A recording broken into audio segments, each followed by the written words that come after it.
rekan-rekan imam, biarawan-biarawati, para frater, ibu bapak, saudara-saudari, para diakon yang terkasih.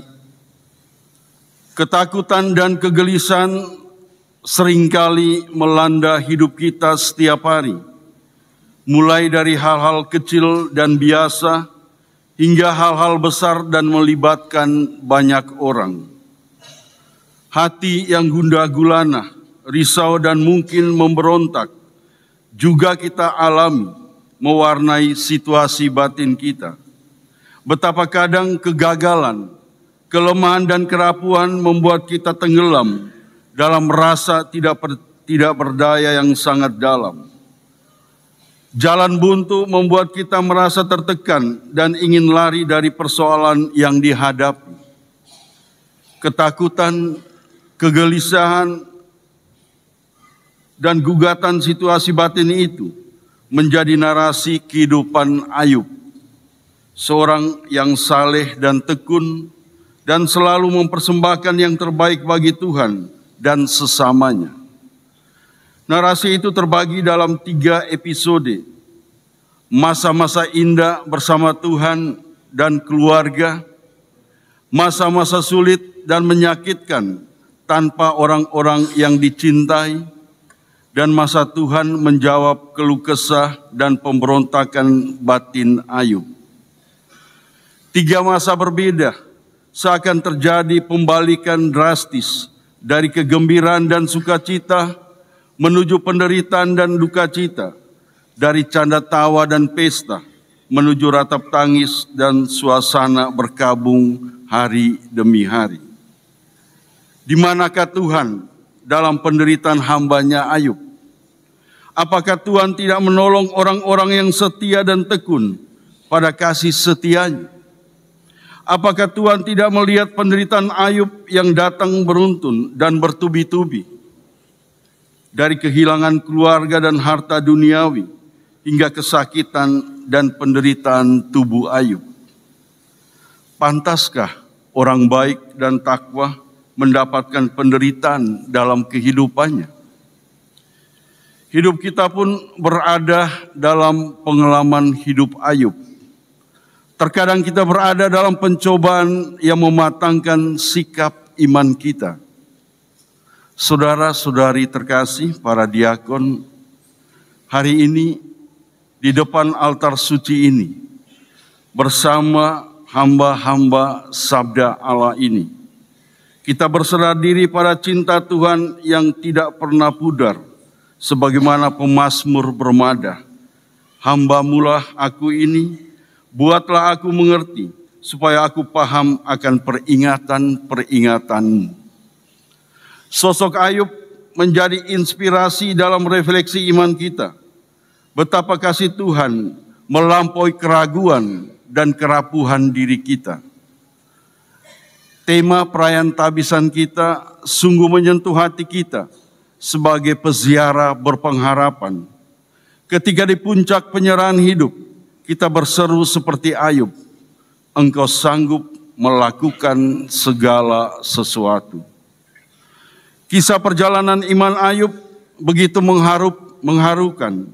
Ketika Tuhan justru mencobai orang yang baik dan cobaan itu sudah melampaui kekuatan fisiknya.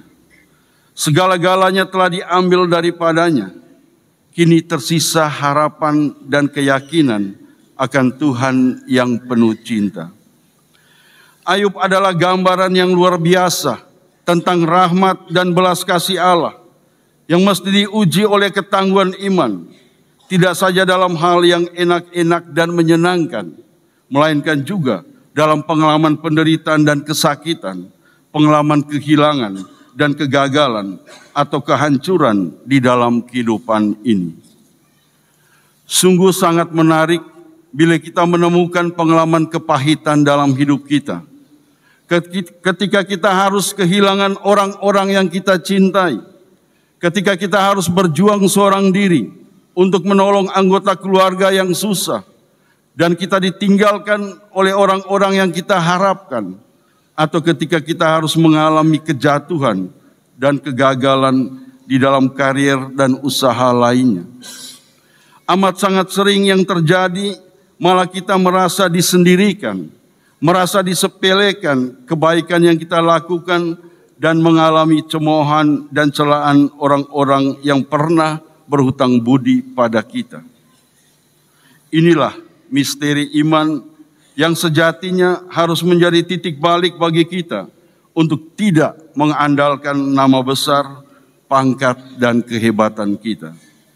Kita hanya perlu melakukan hal-hal yang sederhana dengan hati yang penuh cinta bagi siapa saja.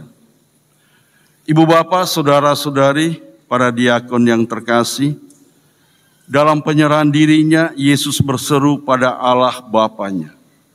Aku bersyukur kepadamu ya Bapa, Tuhan langit dan bumi, karena semuanya itu kau sembunyikan bagi orang bijak dan pandai, tetapi kau nyatakan kepada orang kecil. Ya Bapa, itulah yang berkenan di hatimu. Ucapan syukur dan bahagia Tuhan Yesus dalam Injil pada hari ini membawa saya pada ingatan akan hidup sama saudara imam misionaris SPD yang pernah saya jumpai.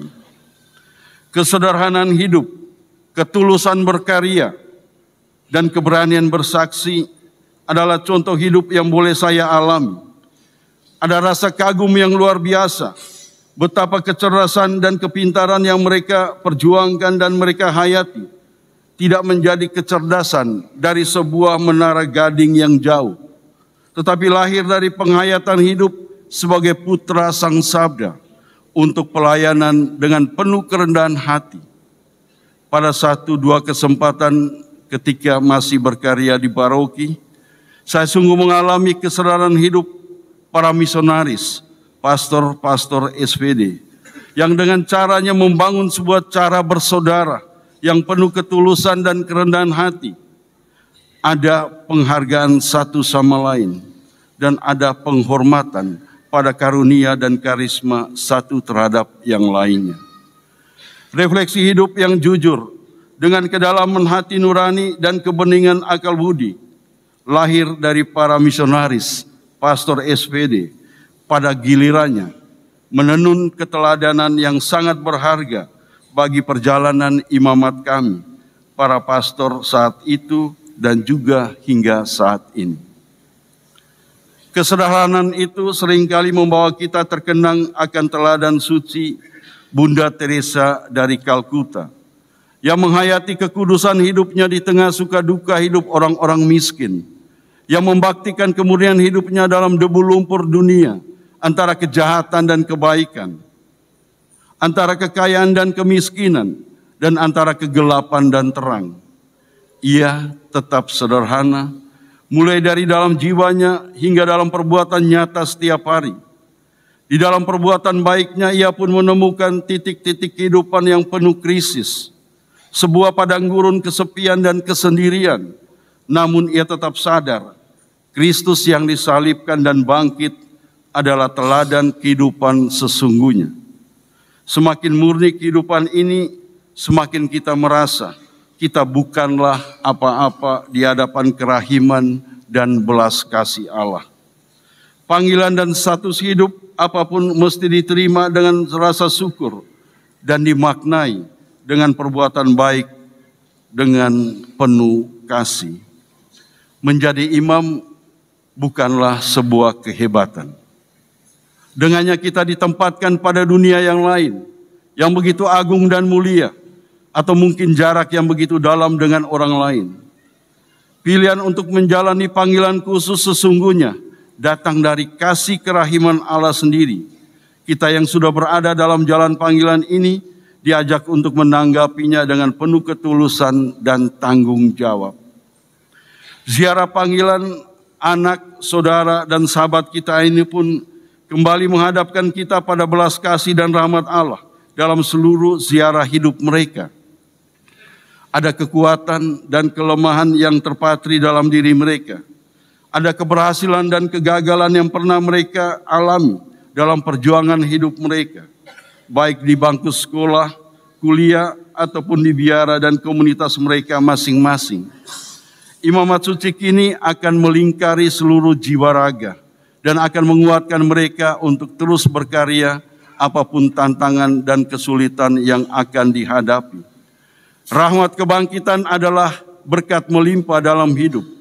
Dengannya kita hidup dalam diri kita dan kita disucikan oleh tubuh dan darah Yesus sendiri.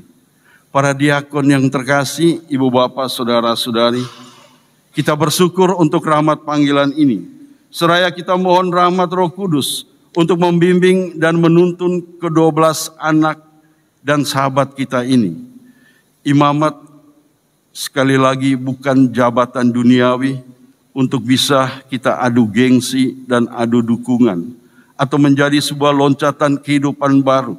Dengannya kita merasa di atas angin, di atas segala-galanya, dan tidak mau rendah hati menerima kehidupan yang sederhana dan miskin. Melainkan imamat ini pun bukanlah hasil prestasi manusiawi belaka, melainkan rahmat cinta dan begitu banyak tangan yang terulur dan terbaktikan. Terkadang teladan ketabahan Ayub dan doa syukur Yesus membawa kita pada rahmat imamat yang penuh berkat di tengah dunia yang mudah putus asa dan kehilangan harapan.